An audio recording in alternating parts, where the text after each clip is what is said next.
The Morning Sports Desk, available on demand on Spotify, Apple Podcasts, or wherever you get your podcasts, and WadenaRadio.com.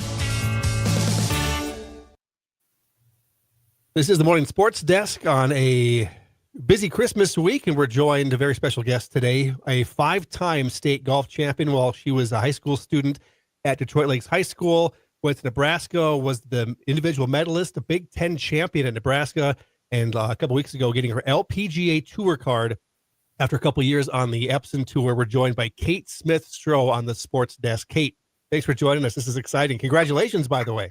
Thank you. Yeah, thanks for having me. Nice to talk to some people from back home, so I'm excited to get chatting with you guys.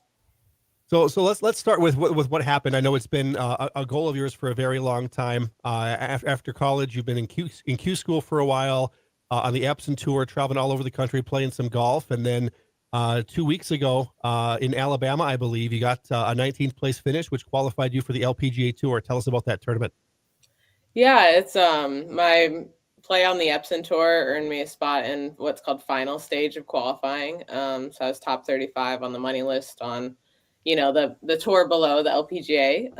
And then, we're kind of joined by some LPGA girls that lost their cards, some European Tour girls. It's kind of a whole mashup of girls trying to get their card. And there's 25 cards. We play 5 rounds, and it's a really grueling test of golf. It's always cold and rainy, not as bad as Minnesota, but it's typically some pretty tough conditions in Mobile, Alabama, as you spend a week in a hotel and hope you come out, with your tour card. So luckily this year I was, one of the girls that left happy. Was it like a giant sense of relief? Was it jubilation? Was it all of those things? You finally get to that moment, something you've been obviously working for a long time, just to load off the shoulders. What's that feel like? Yeah, it's a lot of emotions. I think it takes a long time to set in because those 5 rounds, you're just not letting yourself think about anything past the tournament. You have to stay super in the present and really kind of lock in. And so it's definitely took a couple of days to realize, like, oh my gosh, like looking at the LPGA schedule, like I'm going to be going to these places. And I mean, I'm signing up for tournaments now and seeing, Lydia Ko above my name, or, girl Allison Corpuz, people that have won majors that I'm going to play in tournaments with. And so, yeah, it's just been a lot of emotions. And the next one's like, okay, Kate, we got to get ready. Like, this is another mountain to climb. So it's been a lot of joy and a lot of gratitude just for, my career being able to take me to this level. When you got to that moment and when you knew you were being able to land a spot on the tour, what was that moment like, just kind of outside your role? Like, who was the first person that you talked to? Who's the first person you messaged? What was your phone like blowing up? I mean, what was it like just kind of in the aftermath? Yeah, luckily my dad was there, so I got to hug him coming off the green. A couple of the tour officials that I've known for a while were there. I had my friend Hunter on the bag, so I got to experience that with him. And then, my coach was calling me right away, so I talked to her, and then I called my husband, and he was like in tears, and I'm in tears. And then, just the hours after, I mean, my phone was blowing up. I've never had that many text messages. So just from, people in Minnesota, and then also like my Husker family in Nebraska. And then I live in Texas now. So it's just so many people that were watching, which is awesome, a little nerve wracking, but it was like a win for everybody. Hey, you mentioned your dad was down there. By the way, we missed you guys up here in Detroit Lakes. Your dad, very instrumental in the golf program here in Detroit Lakes. And you had not too bad of a career yourself here at DL, a 5-time state golf champion. Your first one was as an 8th grader. I have a daughter who's in 7th grade at Detroit Lakes Middle School, and I can't imagine her as a champion of golf or really anything besides watching TV on the couch at this point. What was it like winning that first state championship and having that kind of that pressure to continue to do that for the next 4 or 5 years while you were 13, 14 years old?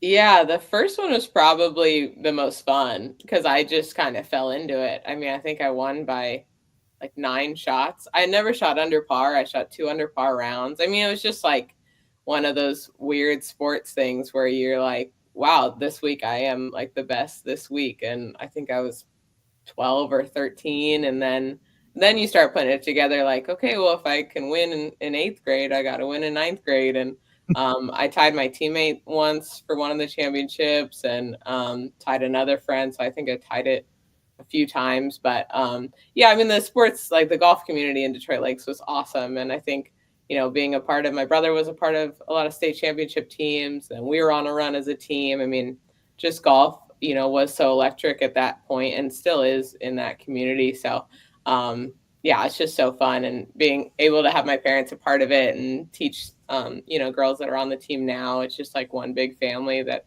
is really cool to look back on.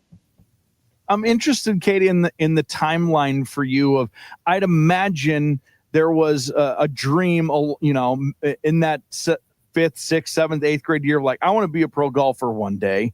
That's like a dream, but then it becomes like a goal, and then it becomes attainable. Was there a timeline, like very distinct moments for you of like, you move on from everybody, I want to be Michael Jordan. and then you start to have these moments in life where like, oh, I'm at that next phase. Did you have specific moments in your career where like, I want to be a pro golfer, I think I can be a pro golfer, and holy buckets, this is really going to happen for me? Yeah, I think I was very needed to see the proof in the pudding. I took a 5th year in college. I didn't feel like my senior year I was good enough, but my 5th year after that, I made it into the Augusta National Women's Amateur. I got ranked inside the top 100 in the world. Got to play on a national team for the U.S., so the Palmer Cup. So those were kind of signals. I was like, okay, I'm competitive, because I didn't want to turn pro and then just struggle for 10 years and lose all my savings, and then, look at myself and say, what's next? I mean, the 3 years that I've been a pro haven't been easy, but I feel like I've shown myself that I could do it. This year I played my first LPGA start in Portland, shot 75 the first day, 66 the second day, and missed the cut by 2. And that was like a really good sign of like, I'm on the right track. Like, I was so nervous the first round, but to shoot, a significant under par number at an LPGA course with an LPGA setup was kind of such a good, like, I need to be in this, I need to be doing this, I just need to work a little harder. And so, yeah, I'm just always looking for signs to work a little bit harder and put in that extra ounce, because it's like, there's a lot. I mean, in golf, you're losing like 90% of the time. So it's really maybe like 99% of the time. So it's tough to keep going. You mentioned taking that extra year at Nebraska. Talk about your time there a little bit. I know obviously part of a Big Ten championship in 2021 and stuff like that. How would you describe your time at Nebraska, and what's some of the things really you learned about golf just in your time there collegiately? Yeah, I had a couple different coaches that were really instrumental in making me better. I had a great team, and when we started, we were getting like second to last, third to last in tournaments, and by the time we finished, like, we won a couple events. We were competitive. Our team ranking was up. So that was awesome. Like, I just wanted to go to a place where I could play and where I could compete, and kind of being able to be a part of a program that was on an upward swing was really cool. And I don't know, just learn how to work hard and push yourself and really, become like an all-around athlete, not just be able to golf your ball around. You mentioned some of your accomplishments, Palmer Cup, but of course, the big thing, the mountain for a lot of golfers is just stepping on the grounds at Augusta National Golf Course in Georgia. But you played a couple rounds there, and not just a couple rounds like the week or two before the Masters. What's it like golfing at Augusta? Oh, it was incredible. I completely understand why, the craze is what it is. I mean, just as a golfer, like, it challenges you in every aspect. I mean, you get to use every club in your bag, have to hit every shot. I mean, and it's just meticulously maintained. I mean, you feel like you're in heaven or something close to that when you step on the ground. So, yeah, I mean, I have so much gratitude for being able to play there, and a great memory that I'll always cherish. All right, Kate, first viral golf question then for you. Okay. Seen this many times. I'm a bogey golfer. That's generous. Yeah, degenerous. I'm trying to brag because bogey and a half. We'll call you bogey and a half golfer. Thank you. Could I win the Masters if I started on the green at the farthest spot from the pin? Oh, that's a good one. So you're in a full field of professional golfers, and then it's you. Correct. Yes. I'll start on the green. I'm sorry. I'm going to say no. The right answer. Yep. The greens are so hard there. I mean, you could putt it off the green, have 50 yards of chipping left to do, it's tough. I hate that answer for me, but I respect you for saying it. I got to be honest. Now that you've made the tour, obviously that's a big goal to hit. And what's kind of next in that timeline? Obviously, to be at the stage you're at, you're always looking forward, always looking at that next big challenge. What's some of the things that you want to attain, or kind of some milestones you want to hit in your career now that you've gotten to this point? Yeah, there's sky's the limit. I'd say the first one, like looking at our schedule, the LPGA has 5 majors. So just being able to play my way into those majors, they're all based off current year play. 2 of them are in Texas, close by to where I live. The U.S. Open's in Wisconsin this year. So it just would be a dream to be able to play in those. One of our big female majors is in France. So trying to just reach for those things and really kind of up the level of expectation on myself and try to work hard to get those things accomplished. When you're on the tour, Kate, any dream pairings for when you start this journey? Oh, lots of them. I mean, I've kind of been able to see a few of the great golfers in the women's game up close the last couple of years. I mean, obviously, Lydia Ko would be awesome. She just entered the Hall of Fame. Nelly. I'm sure Annika will be around our events in some capacity. She's such a good mentor to the game. And then just some of my friends that have made it out there that I'd love to play with. And I mean, I love watching anything great up close and just watching people that are great at what they do. So I'm looking forward to, learning from those around me and being able to, just be in the mix with those girls is awesome. All right. Favorite course? Is Augusta the favorite course? Do you have a favorite one that you've ever played? And is there a dream course then that you're still waiting for? Yeah.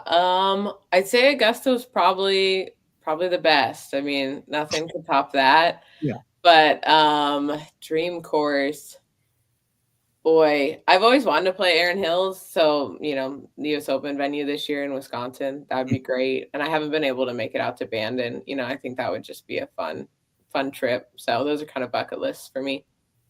You talked a little bit about your time in DL and going through there. What's some advice that you would give to, any boys or girls golfer who's out there kind of starting out their careers? What's the biggest advice you give them to just building, their love of the game and building on their skills? What's some of the things you would tell them? Oh, yeah. I would say, find people that you enjoy practicing with or playing with. I was lucky to have a lot of people to play with. And you don't have to be good every day. Just, sometimes if you go through the motions, at least you just have to keep showing up, keep playing, getting your reps in, touching a club, hitting a ball, in any capacity is going to make you better. And then just find opportunities to compete. You got to kind of fall on your face a few times in order to kind of find success. I remember my first USAM, US Open qualifiers. I showed up and shot 100 and felt awful and left. But you gotta put yourself in the mix and kind of get over the fear of competition because it's really fun once you get comfortable in it. All right, I've got a couple more questions I want to throw your way. One is kind of on the business side of things, as far as starting to work with different club sponsorships and things like that. What is that process like for you? How do you decide where to go? Is it just personal relationships that you end up building? That stuff is fascinating to me on the backside. Yeah, it's an interesting process in golf because you really can decide your fate on what you wear, what you play. I've been able to use, FootJoy shoes and Titleist golf balls and mostly clubs for the last couple of years. So I don't foresee myself making a lot of changes right away just because my rookie year, I just want to be comfortable. Mm-hmm. But yeah, I think the club companies want a certain amount of loyalty, and you want that back. You want to be able to call someone and say, hey, my driver broke. Can you send one right away? But yeah, I'm not really sure how it's going to look like club companies have been pretty generous on the Epson Tour the last couple of years, but I think the LPGA is like a whole new world of like being able to get what you want and when you want it. So you might have to call me in a month. I'll let you know if I get any Scotty Cameron putters or, things like that. But I'm sure the perks will be nice once I figure out what they are and how to find them. CJ, do you have anything else? No, I think that's all the questions I have. Zeke, anything else as we wrap this up? No, I don't think so. Except huge congratulations, Kate. This is awesome. We're excited to follow you on this journey. Thank you, guys. Thanks for having me. Happy holidays. Yeah, happy holidays. Congrats, Kate. All right, this has been the Morning Sports Desk, and once again, appreciate Kate giving us her time here today. We'll catch you guys next time. The Morning Sports Desk, available on demand on Spotify, Apple Podcasts, or wherever you get your podcasts, and WadenaRadio.com.